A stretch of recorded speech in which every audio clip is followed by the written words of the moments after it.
Hello everyone. तो आज हम लेकर आए हैं अपने क्लास 10 फिजिक्स इलेक्ट्रिसिटी चैप्टर का पार्ट सेकंड क्लास 10 से। पार्ट 1 मैंने इस पर अपलोड कर रखा है ऑलरेडी, देख लीजिएगा। पार्ट 2 में हम लोग आज डिस्कस करेंगे। कल हमने रेजिस्टेंस के बारे में बात की थी इससे पहले वाली वीडियो में। आज हम रेजिस्टेंस की बात करेंगे, बट हम रेजिस्टेंस को देखेंगे कि रेजिस्टेंस को और कैसे ट्रीट कर सकते हैं। मीन्स अगर किसी भी वायर में, किसी भी कंडक्टर में रेजिस्टेंसेस ज़्यादा लगे हुए हैं, एक से ज़्यादा लगे हुए हैं, वो किस तरीके से लगे हुए हैं ये देखेंगे, और उन्हें कैसे हम लोग उनकी जगह या उनका हम इक्विवेलेंट रेजिस्टेंस कैसे निकाल सकते हैं। सबसे पहले इट मीन्स ये टॉपिक है आपका, हम यहाँ कॉम्बिनेशन पढ़ने वाले हैं, कॉम्बिनेशन ऑफ रेजिस्टेंस। इसमें दो तरीके से पढ़ेंगे हम लोग। पहला कॉम्बिनेशन रहेगा आपका रेजिस्टेंस इन सीरीज, और सेकंड वाला पढ़ने वाले हैं हम लोग पैरेलल, यानी कि कुछ रेजिस्टर्स आपस में पैरेलल होंगे। ओके, रेजिस्टर एक डिवाइस है, रेजिस्टेंस उसकी वो प्रॉपर्टी है जिसकी वजह से वो रुकावट पैदा करता है। सबसे पहले हम लोग बात करेंगे सीरीज की। मान लीजिए एक ये सर्किट है और इसमें कुछ तीन मैंने रेजिस्टेंस अलग अलग वैल्यू के, मे बी सेम वैल्यू के, बट यहाँ पर हम लोग अलग वैल्यू के यूज़ करेंगे, लगा रखे हैं और इसे जोड़ रखा है मैंने किसी सेल से। सेल से करंट आएगा आई, और यहाँ पर भी करंट आई एंटर करेगा। अब यहाँ ध्यान रखने वाली बात क्या है, सबसे ज़्यादा ध्यान रखने वाली बात, कभी भी सीरीज में जो करंट होता है वो डिवाइड नहीं होता। डिवाइड मीन्स यहाँ पर जो करंट होगा वो यहाँ पर भी सब जगह वो सेम ही निकल कर जाएगा। करंट कहाँ डिवाइड होता है, जहाँ पर मान लीजिए करंट है, अब मैंने यहाँ से इसके आगे तीन वायर अलग अलग डायरेक्शंस में जोड़ दिए और इसमें अलग अलग कोई भी अप्लायंस लगा दिया, कोई रेजिस्टेंस लगा दिया, तब यहाँ ये करंट यहाँ अलग जाएगा, इसमें अलग जाएगा और इसमें अलग जाएगा। ठीक है, ये किरचॉफ लॉ है, क्लास 12 का टॉपिक है। बट फिलहाल अभी ये समझ लीजिए कि सीरीज में करंट हमारा सेम रहता है हर एक अप्लायंस में जो भी बीच में लगा हुआ है। अप्लायंस से रेजिस्टेंस की बात करें यहाँ पर हम, बट वोल्टेज यहाँ पर डिफरेंट हो जाता है। मान लीजिए मैंने यहाँ पर 20 वोल्ट की बैटरी लगाई थी, तब दो पॉइंट्स याद रखिएगा, दो पॉइंट्स हैं, दो पॉइंट्स के बीच में अपना सही रहने वाला है, एक रहने वाला है, बट अगले ही दो पॉइंट्स के बीच में रेजिस्टेंस फिर से बदलने वाला है, सॉरी पोटेंशियल, अगले दो पॉइंट्स के बीच में फिर से पोटेंशियल चेंज होगा। यानी कि ये दो पॉइंट्स के बीच का पोटेंशियल सेम रहने वाला है, बट अगले वाले दो पॉइंट्स के बीच का डिफरेंट होगा अकॉर्डिंग टू R2। नाउ अब हम जानते हैं कि टोटल पोटेंशियल हमारा यहाँ बैटरी का V था, और वो क्या हुआ, वो ब्रेक हुआ V1 V2 और V3 में। अब हम जानते हैं भाई ओम्स लॉ से, इक्वेशन 1 कहेंगे, ओम्स लॉ से जानते हैं कि भाई V is equal to I R, हमने पढ़ा है, टोटल वोल्टेज, टोटल करंट और टोटल रेजिस्टेंस के लिए। इक्वेशन 2 मैं क्या करूँगा, इस रेजिस्टेंस R1 के लिए ओम का जो लॉ है, जो इक्वेशन है, ये लिखूंगा फॉर R1 के लिए क्या इक्वेशन रहने वाली है देखते हैं। V1 is equal to I same रहेगा, आई और रेजिस्टेंस R1। ऐसे ही R2 के लिए बात करूंगा मैं अगर, तो V2 is equal to I R2। For for R3 के लिए, इस रेजिस्टेंस के लिए V3 is equal to I R3। Now अब हम क्या करेंगे, V1 V2 V3 की वैल्यू को 1 में रख देंगे, put in 1। Now total potential V, now value of V1 IR1, value of V2 IR2, value of V3 IR3. Now the total potential is there. For total potential we have this formula, by V is equal to IR, रख देते हैं IR. Now we will take the common current from the all resistors, cancel I with I, then R is equal to क्या रह गया, R1 plus R2 plus R3 means what is the meaning of this equation? ये कह रहा है कि अगर series में रेजिस्टेंस मेरे पास लगे हुए हैं कहीं पर, और मैं ये देखना चाहता हूँ कि सारे मिलकर इस सर्किट में कितना रेजिस्टेंस अप्लाई कर रहे हैं, तो मैं उसको डायरेक्ट जोड़ दूंगा R1 plus R2 plus R3 को। और अगर मैं इन तीनों की जगह एक नया रेजिस्टेंस लगाना चाहूँ, तो मैं उतने रेजिस्टेंस का लगाऊंगा जितना इनको कंबाइन करके मेरे पास वैल्यू आने वाली है। ठीक है, अब इसके बाद करेंगे रेजिस्टेंस पैरेलल लगाते हैं रेजिस्टेंस, देखते हैं क्या होगा। एक एक वायर लिया, फिर से मैंने सेल लगाया और इसमें मैंने 3 रेजिस्टेंसेस ऐसे लगा दिए। Number 1 R1, number 2 R2, number 3 हो गया हमारा R3।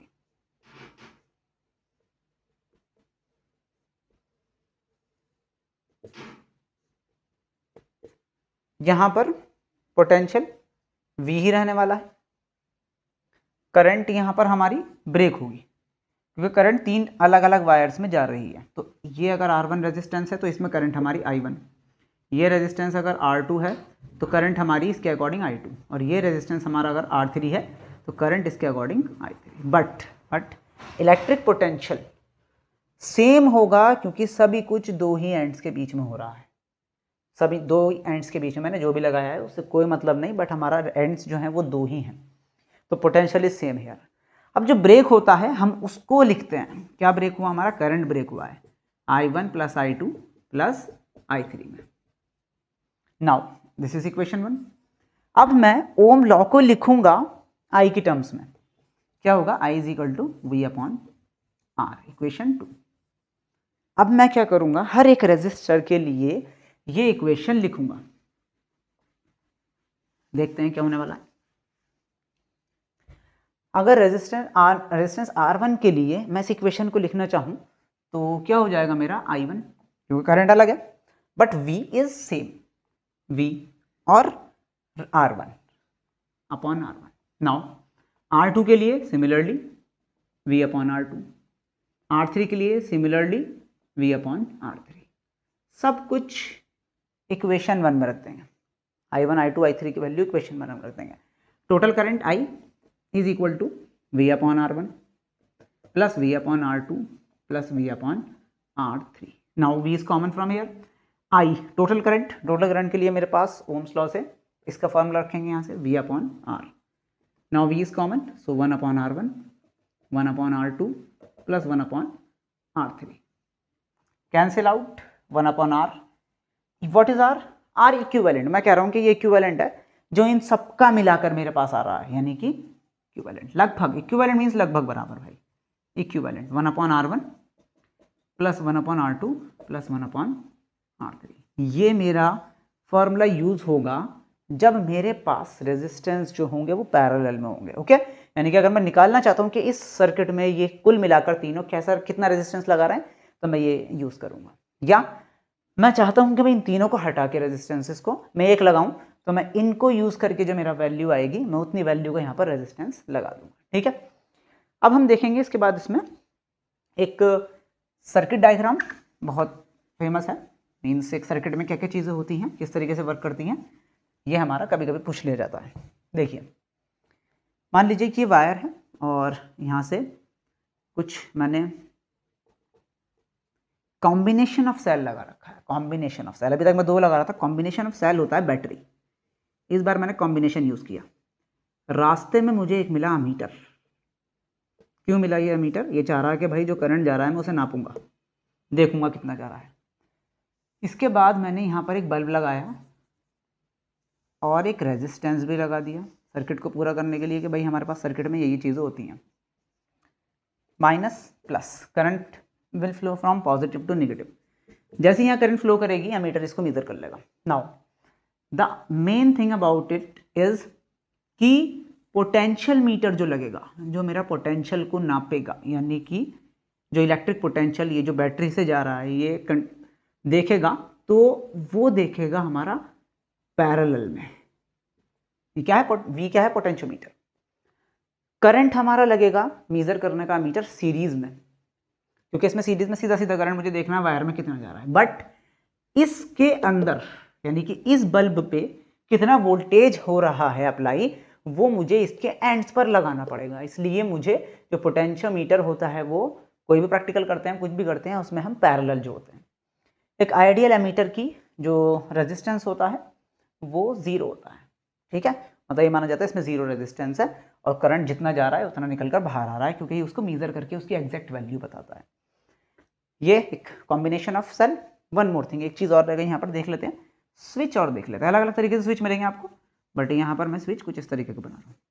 ये स्विच अभी ऑन है, सर्किट क्लोज्ड है, याद रखिएगा, switch on, circuit closed, current flow कर रहा है।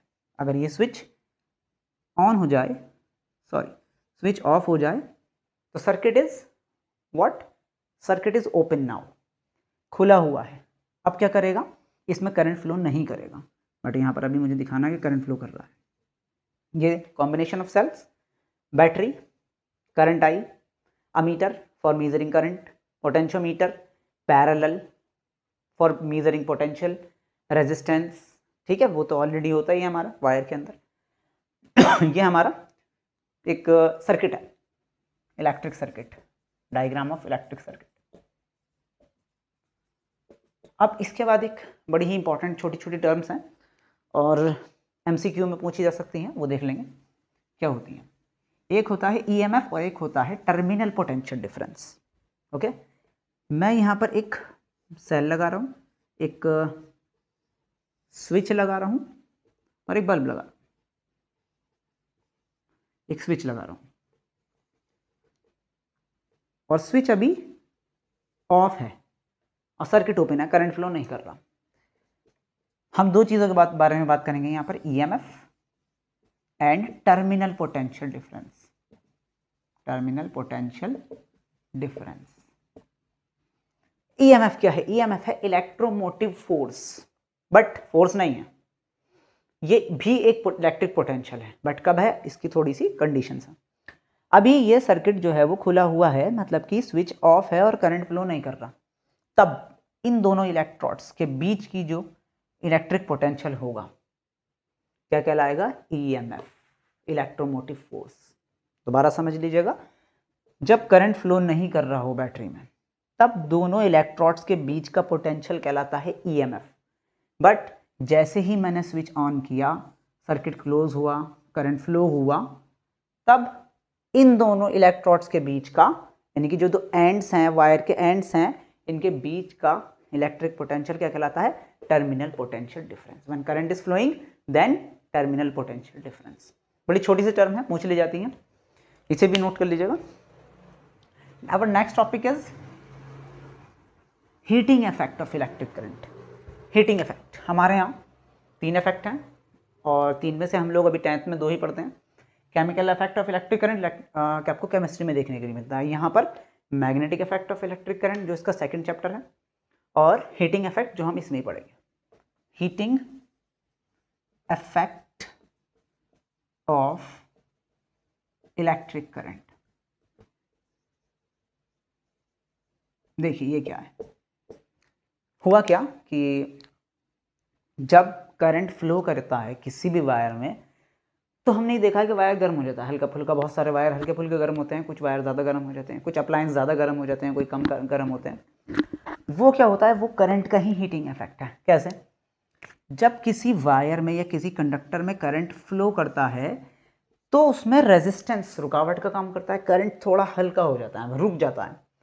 तो करंट की एक ड्रिफ्ट वेलोसिटी होती है, अपनी इलेक्ट्रॉन्स की एक ड्रिफ्ट वेलोसिटी होती है, वो कम हो जाती है, तो वो एनर्जी लॉस होती है। अब लॉस होके कहाँ जाएगी, खत्म तो होगी नहीं, because energy neither be created nor be destroyed, convert हो जाती है। जैसे ही वो जो इसकी एनर्जी थी, काइनेटिक एनर्जी इलेक्ट्रॉन्स के भागने की, वो चेंज होगी जैसे ही वो रुकेंगे, इलेक्ट्रॉन्स रुकना शुरू करेंगे, तो काइनेटिक एनर्जी आपकी कन्वर्ट हो जाएगी हीटिंग एनर्जी में, हीट एनर्जी में, और उस हीट एनर्जी की वजह से वायर गर्म होने लगता है।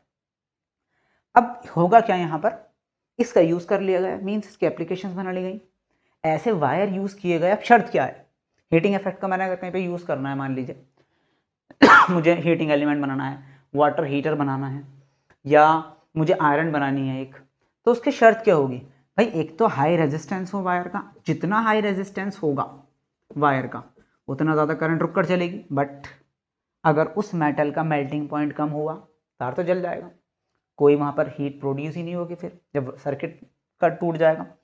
उसके साथ साथ उसका मेल्टिंग पॉइंट भी हाई होना चाहिए, है मेल्टिंग पॉइंट।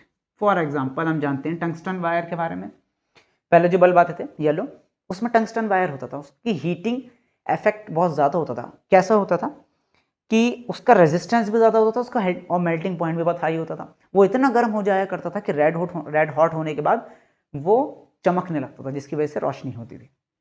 तो हाई रेजिस्टेंस और हाई मेल्टिंग पॉइंट होना चाहिए, जैसे कि हमारे आयरन में होता है और हमारे वाटर हीटर्स में होता है।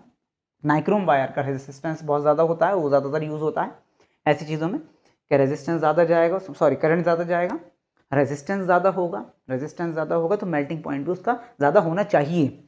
अगर मेल्टिंग पॉइंट ज़्यादा नहीं है, जैसे कि इलेक्ट्रिक फ्यूज़ जो घरों में यूज़ होते हैं, उसका जो मेल्टिंग पॉइंट है वो बहुत कम होता है। अब हम जब इसके बारे में पढ़ रहे हैं तो इसके लिए एक फॉर्मूला भी आया भाई कि इसकी क्या वैल्यू होगी, कैसे निकाली जाएगी। तो हीटिंग इफेक्ट, अगर मैं हीट एनर्जी को H से डिनोट करूं तो ये डिपेंड करता है भाई करंट पर, जाहिर सी बात है जितना ज़्यादा करंट उतना ज़्यादा गर्म होगा तार। दूसरा ये डिपेंड करता है कितने टाइम के लिए मैंने करंट उसमें फ्लो कराई है, T इज फॉर टाइम। फिर डिपेंड करता है, सॉरी ये जो करंट है इसके स्क्वायर पर डिपेंड करता है। फिर डिपेंड करता है भाई रेजिस्टेंस पर, जो अभी जिसकी बात ही चल रही थी। इसे कंबाइन करके लिखते हैं तो यहां पर I²RT इसका एक्सप्रेशन बनकर आता है। अब इस एक्सप्रेशन का कोई नाम भी होगा, ये कहलाता है जूल्स लॉ ऑफ हीटिंग। जो हमने पढ़ा है जूल्स लॉ ऑफ हीटिंग कहलाता है, जो कि हीटिंग इफेक्ट किस किस पर डिपेंड कर रहा है, हीट एनर्जी हमारी करंट के स्क्वायर पर, रेजिस्टेंस पर और टाइम पर। अब इसके बाद हमें एक एनर्जी जो आएगी, वो एनर्जी की यूनिट हमें पता है कि जूल में आएगी। इसकी जो यूनिट है वो है जूल, बट एक हायर लेवल पर जब पहुंचते हैं, मतलब एनर्जी को बड़े लेवल पर बनाया जाता है, तो उसके लिए अलग यूनिट्स होती हैं, उसकी बात करेंगे अभी। इसके बाद हम बात करते हैं पावर की। पावर की बात तो करनी पड़ेगी, ठीक है। पावर क्या होता है हमारा, हम जानते हैं पावर, क्लास 9 में भी हमने पढ़ा है पावर के बारे में। अगर हमें किसी भी चीज़ की पावर देखनी है तो हम सिर्फ ये देखते हैं कि वो पर यूनिट टाइम कितना वर्क कर रहा है, work done per unit time, एक सेकंड में कोई चीज़ कितना वर्क कर रही है, that will be power of that machine, of that bicycle या बाइक की बात करें, मान लीजिए मैंने बाइक। दूसरी चीज़ यहाँ पर एक बड़ा इंपॉर्टेंट सा टॉपिक है, क्योंकि अभी आगे चल के वही आएगा कि जो वर्क डन होता है वो हम कहते हैं कि किसी भी एनर्जी के इक्विवेलेंट होता है, किसी भी एनर्जी के। क्यों? मैंने बाइक में पेट्रोल डाला, पेट्रोल क्या है, केमिकल एनर्जी। बाइक उतना ही चलेगी जितनी की उसके अंदर पेट्रोल होगा, जितनी एनर्जी उतना वर्क, बट उसको हम लगभग बराबर कहते हैं, क्योंकि हो सकता है कि वो पेट्रोल और अदर चीज़ में, मतलब कुछ पेट्रोल ऐसा है जो वो जल गया है, वो सही से उसको ईंधन को कन्वर्ट नहीं कर पाया है। जैसे इलेक्ट्रिकल एनर्जी है, तार गर्म हो गया तो पूरी एनर्जी कन्वर्ट नहीं हो पाई जो हमें अपने अप्लायंस में यूज़ करनी है, कुछ हीटिंग में कन्वर्ट हो गई, बट इतनी नहीं कि सिग्निफिकेंट हो। तो इसलिए हम कहते हैं कि कोई भी वर्क डन एनर्जी के इक्विवेलेंट होता है, इस बात को ध्यान रखिएगा। बट इस पर आ जाते हैं कि पावर क्या है हमारे, work done per unit time. अब ये पावर है कौन सी वाली पावर है, अभी फिलहाल इस चैप्टर में electrical power. Electrical power unit क्या होती है इसकी, यूनिट होती है इसकी वाट। बट हमारे जो मीटर्स हैं, हमारे जो इलेक्ट्रिसिटी के हमें बिल बना कर देते हैं, वो मीटर्स वाट नहीं, वो एक बड़ी कमर्शियल यूनिट यूज़ करते हैं जिसे कहते हैं हम किलो वाट आर।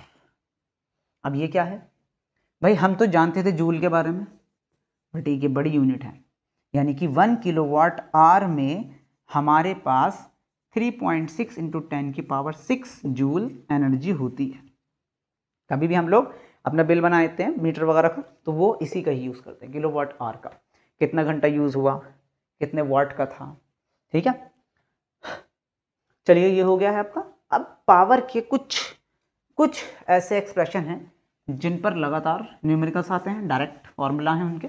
एक तो हमने यही पढ़ा है P = W/T। अभी हमने पढ़ा एक जूल्स लॉ ऑफ हीटिंग करके, क्या पढ़ा हमने, H = I²RT। तो मैंने क्या बोला था कि वर्क डन क्या होता है, एनर्जी के इक्विवेलेंट। वर्क डन जो कि उसको हीट करने में लगा है, इलेक्ट्रिकल एनर्जी ने जो वर्क डन किया उससे क्या हुआ, हीट प्रोड्यूस हुई। तो हम क्या इसको W की जगह लिख सकते हैं, भाई बिल्कुल लिख सकते हैं, I²RT/T, T cancel, P = I²R। ये हमारा सेकंड फॉर्मूला ऑफ पावर। अब हम जानते हैं भाई ओम्स लॉ से कि I = होता है V/R, रख दीजिए फिर से इसमें, P = V/R का स्क्वायर इंटू R। अब एक R से एक R कैंसिल हो जाएगा यहाँ पर, तो क्या बचेगा, P is equal to V square upon R, third formula of power. अब हम फिर से ओम्स लॉ से जानते हैं कि R इज इक्वल टू होता है V अपॉन आई, रख दीजिए इसमें, P is equal to I square R into V upon I, फिर से आई से आई कैंसिल, नया formula P is equal to V I. Direct आपसे क्वेश्चन पूछा जाता है और डायरेक्ट यही फॉर्मूला लगाए जाते हैं पावर के लिए। नाउ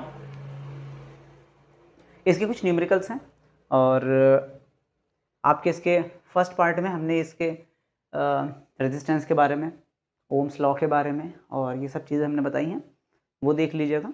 और यहाँ पर कुछ ohmic circuit, non ohmic circuit करके भी होता है कि जो ओम्स लॉ को पूरी तरीके से फॉलो करते हैं ओमिक सर्किट और जो नहीं करते वो नॉन ओमिक सर्किट। इस तरीके से ये चैप्टर आपका कंप्लीट हो चुका है और नेक्स्ट चैप्टर पे हम लोग बात करेंगे इसकी सेकंड चैप्टर इसका जो है, जो इसी पर ही बेस्ड है, magnetic effect of electric current का। तो अगर आपको ये वीडियो सही लगी हो तो लाइक शेयर सब्सक्राइब कर दीजिएगा और फॉलो भी कर दीजिएगा।